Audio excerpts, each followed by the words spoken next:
You were doing well. The business was growing. The relationship was beautiful, health was up to date, life finally seemed to fit together.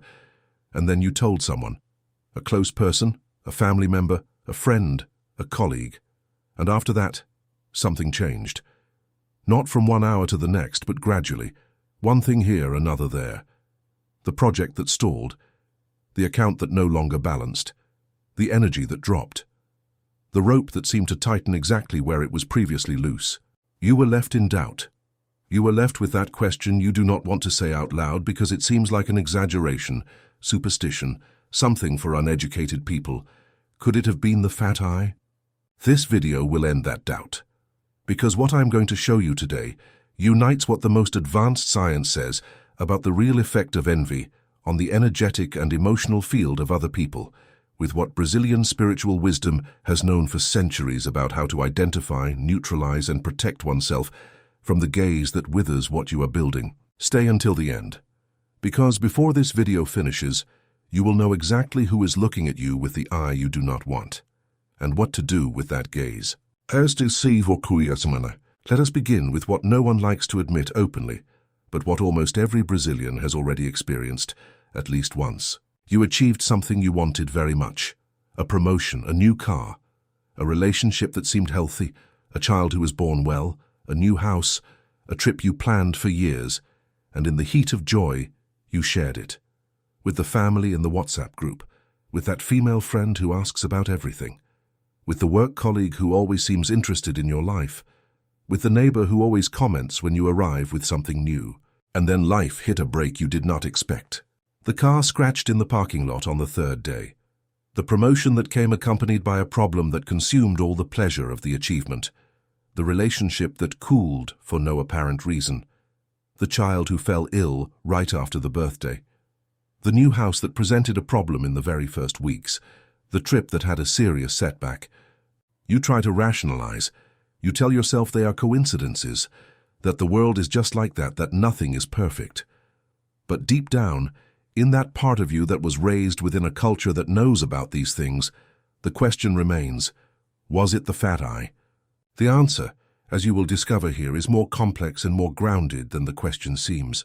The fat eye, which in the traditions of the Mediterranean and the Middle East is called mal occhio, evil eye, nazar, ayin hara, and in Brazil gained the popular and effective name of olho gordo, fat eye, or mau olado, evil eye, is one of the oldest and most universally present concepts in all known human cultures. There is no documented civilization that does not have some version of this concept, from ancient Greece to the Roman Empire, from African tribes to the pre-Columbian cultures of the Americas, from the Jewish tradition to Islam, from Hinduism to the religions of African matrix that took deep root in Brazil. All of them recognize the existence of a type of gaze charged with intense desire, unexpressed envy, or excessive admiration, which has the power to negatively affect what was looked upon. The question is this folklore? Is it cultural superstition transmitted by generations of people without access to modern science? Or is there something real behind this universal belief? The answer will surprise you, especially if you are the type who needs evidence before believing. Social psychology has extensively documented the effects of envy on human behavior, and what the studies reveal is disturbing. The Dutch researcher Niels van der Ven from Tilburg University conducted a series of experiments on the two types of envy that humans experience. The first type she called benign envy, that which motivates, which drives the person to work harder to achieve what the other has. The second type is malignant envy, that which does not want to grow to the level of the other, but wants the other to descend to its level, which does not seek to conquer what the envied person has, but that the envied person loses what they have. And here is the data that changes everything. Malignant envy does not stay only inside the one who feels it. It manifests in subtle sabotaging behaviors, in apparently innocuous comments that plant doubt, in questions disguised as interest that actually seek the weak point, in apparently kind actions that have the effect of destabilizing. Malignant envy is active. It acts, even when the one who feels it is not fully conscious of what they are doing. Psychoneuroimmunology, which is the scientific field that studies the relationship between psychological states, the nervous system, and the immune system, has brought even more concrete discoveries. Research from Ohio State University showed that people exposed to social interactions with a high load of covert hostility, that is, hostility that exists but is not declared, present measurable changes in inflammatory markers in the blood, suppression of NK cells, which are the body's natural defense cells, and an increase in cortisol levels. Translating, when you interact repeatedly with someone who feels intense envy of you, even if that envy is never spoken in words, your body perceives the covert hostility and responds physiologically to it. The immune system is affected, the stress level increases, and this compromised state of your organism directly affects your mental clarity, your energy, and your ability to maintain the rhythm of your achievements. But it goes even further. The neuroscience of mirror neurons, discovered by the Italian neuroscientist Giacomo Rizzolatti at the University of Parma, revealed that human beings have brain circuits that literally mirror the internal states of the people around them. When you are close to someone who carries a negative emotional intensity directed at you, even if silent, your mirror neurons detect this information and it enters your internal field of processing. In spiritual language, this is what traditions call energetic contamination. In neuroscientific language, it is interference in the emotional processing field via mirror neurons. The name changes, the effect is the same. The fat eye is not superstition, it is a real phenomenon that operates simultaneously on the psychological, physiological, and, as spiritual wisdom teaches, on the energetic and spiritual plane. Now, how do you know if it was the fat eye? There are 6 specific signs that, when they appear together, especially after a shared achievement, deserve serious attention. The first sign is the sudden reversal after exposure. Everything was going well, you shared. And then, in a short period after that, something reversed. It does not have to be dramatic. It can be subtle, but the sequence is what matters. Achievement, sharing, reversal. This pattern, repeated more than once with specific people, is not coincidence. It is data. The second sign is inexplicable fatigue, right after contact with certain people. You spend time with someone, you leave the encounter feeling drained, not tired from talking, but emptied in a way that has no logical explanation, as if something had been sucked out of you during that interaction. This can be the effect of mirror neurons responding to the covert hostility of the one beside you. People with a high load of unprocessed envy are what contemporary psychology calls emotional vampires, a term not pejorative but descriptive, beings who, involuntarily or not, drain the energetic and emotional field of those nearby. The third sign is the physical sensation of malaise without medical cause after public exposure of an achievement. Headaches, heaviness in the chest, slight dizziness, gastric malaise. These physical symptoms, when they appear consistently after situations of exposure and dissipate without treatment in 1 or 2 days, can be the somatic effect of energetic interference. The body speaks what the mind is still trying to rationalize. The fourth sign is the interruption of processes that were flowing. A business that was growing and stalls exactly after you speak about it. A pregnancy that presents complications right after you announce it. A project that advanced with ease and suddenly encounters obstacles from all sides. When the interruption has no clear technical cause and coincides with exposure, pay attention. The fifth sign is the change in the behavior of the person you told. Sometimes the clearest sign is not in what happened to the achievement. It is in the reaction of the one who heard. The happiness that seemed forced.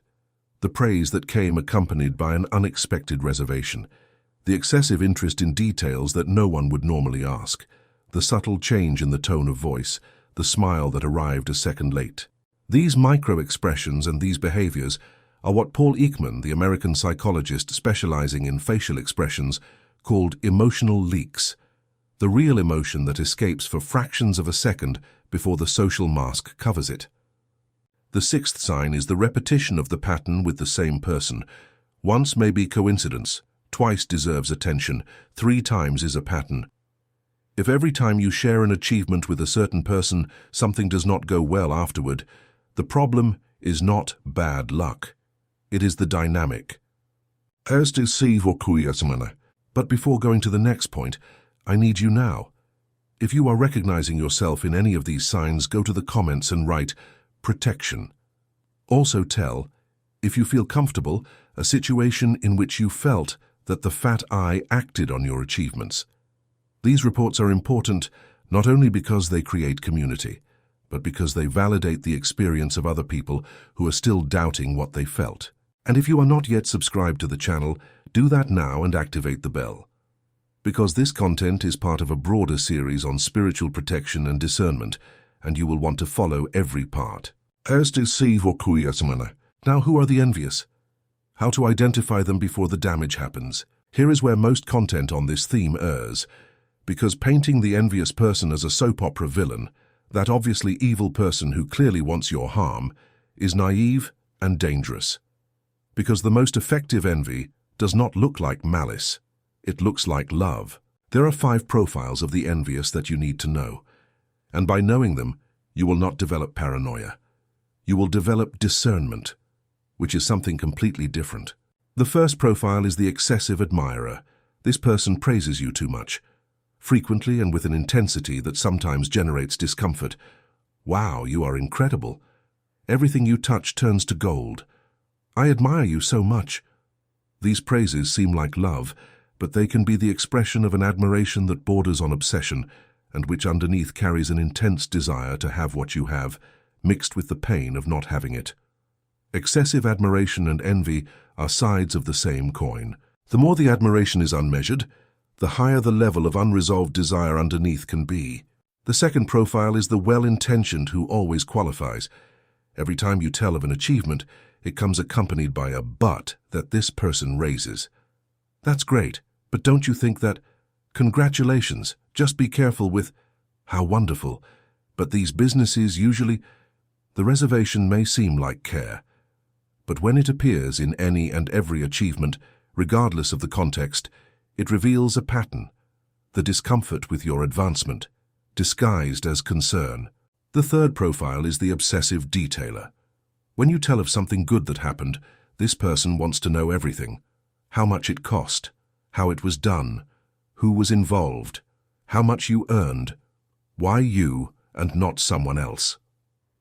This detailed curiosity seems like genuine interest, but in many cases it is the process of one who is cataloging what you have to feed the pain of what they do not have. And every detail you offer is more fuel for the intensity of the gaze that goes toward you. The fourth profile is the silent one. This is the most difficult to identify, because they do nothing, they do not praise excessively, do not qualify, do not ask too much, they stay quiet.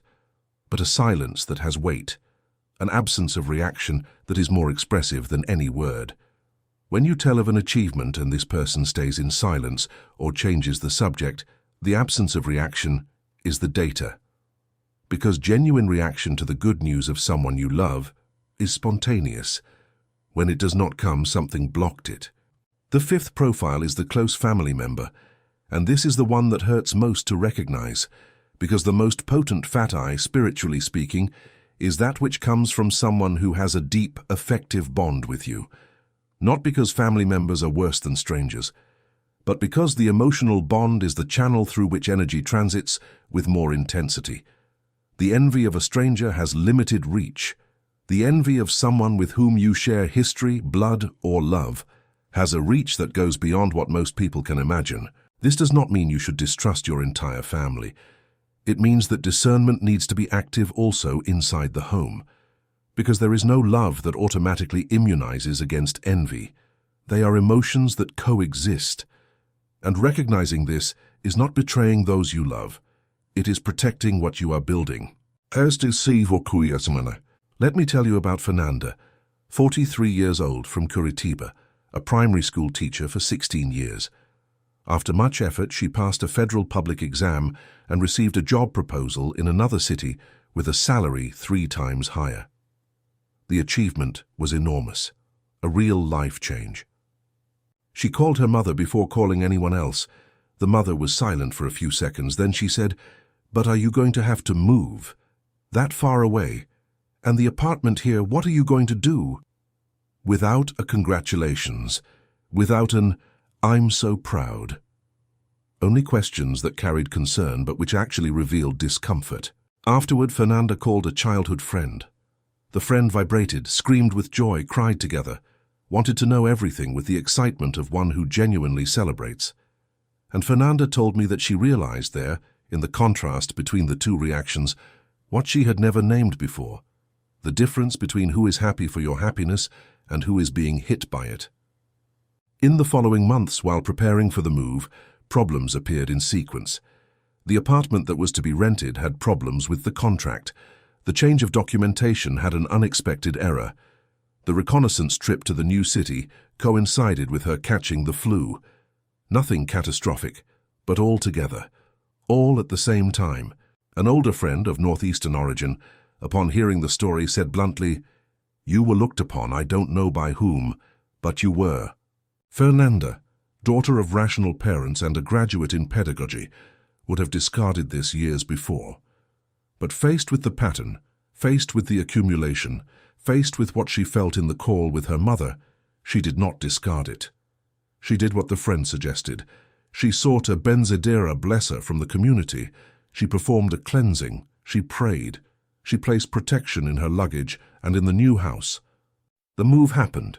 The apartment was resolved. The documents were settled. And today, 2 years later, she says that life in the new city is better than she imagined.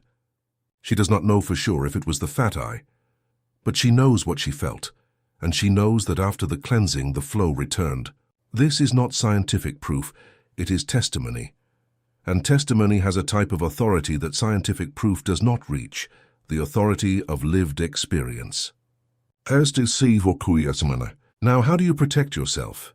How do you create a field of protection around your achievements without entering into paranoia, without closing yourself off to the world, without treating everyone as suspects? 5 practical and concrete strategies, which you can start using immediately.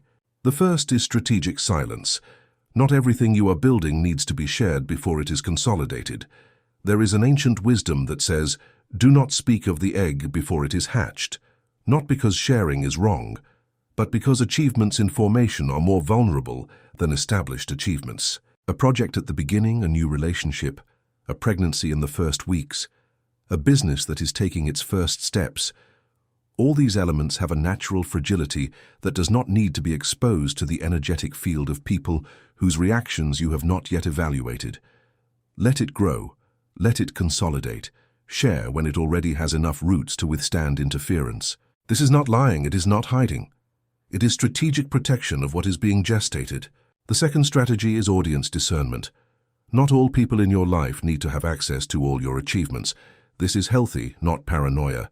You do not tell your doctor what you tell your best friend. You do not show your boss what you show your spouse. Audience discernment is a basic social skill that also has a spiritual dimension. Identify in whom you have full confidence of vibration, who genuinely rejoices with your joy, without reservations, without qualifications, without heavy silences. These are the people with whom you share the complete achievement, and with details. For the others, you share when it is already solid, and without the details that feed the desire of the envious. The third strategy is the use of protections within your spiritual tradition. Brazil is a deeply spiritual country, and each tradition present in this land has consecrated practices of protection against the fat eye.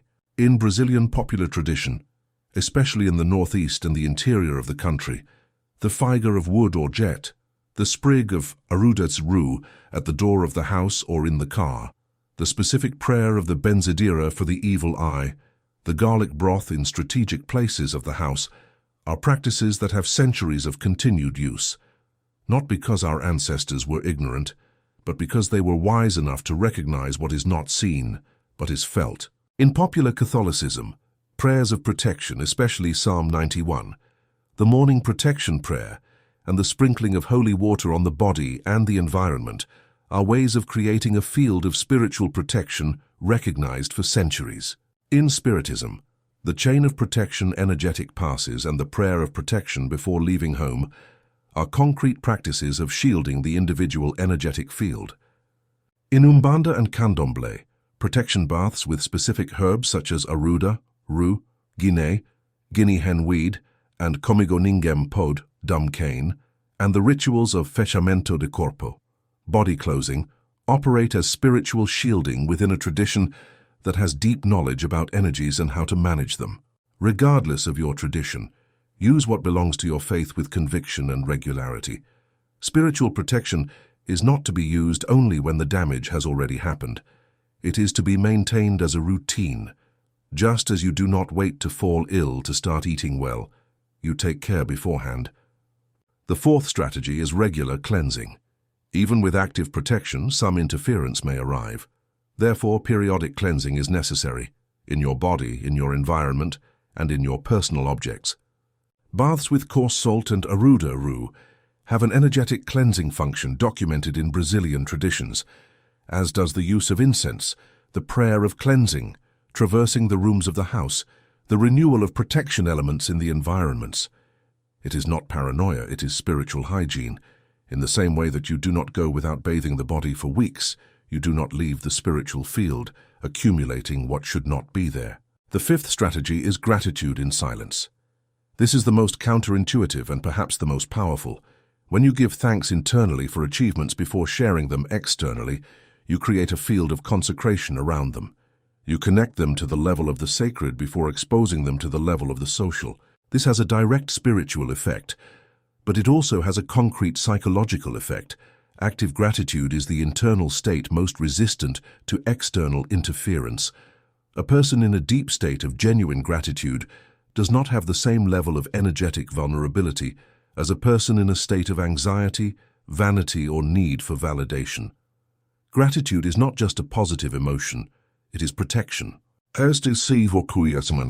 Before closing, I need to speak about the most difficult side of this theme, because there is a real risk in this conversation that needs to be named. The risk is transforming discernment into paranoia. The risk is leaving this video looking at everyone as a potential threat. The risk is using the concept of the fat eye as an excuse not to expose yourself, not to relate, not to share joy with the people you love. This is not the objective, and it would not be a healthy result. Spiritual protection is not isolation. Spiritual wisdom is not generalized distrust. Discernment is not paranoia.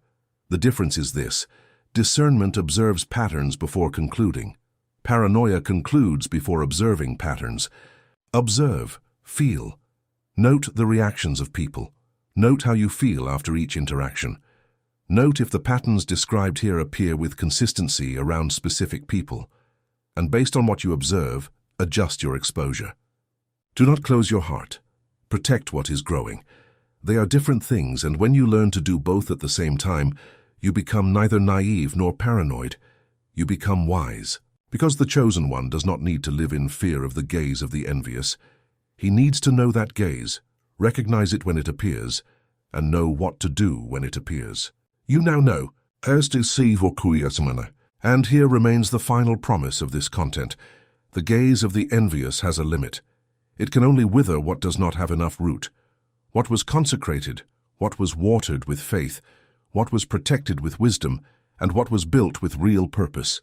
That does not wither at the gaze of anyone. Because there is a gaze more powerful than any human envy.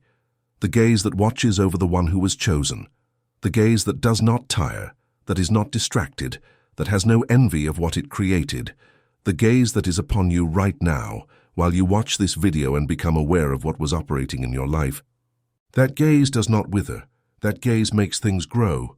And as long as that gaze is upon you, the fat eye of no one has the last word on what you will harvest. Share this video with those you know need to hear this, with those who are going through a sequence of setbacks that makes no sense, with those who felt but never knew how to name what was happening. Because naming is the beginning of healing, and healing begins with those who have the courage to call things by what they are. Until next time,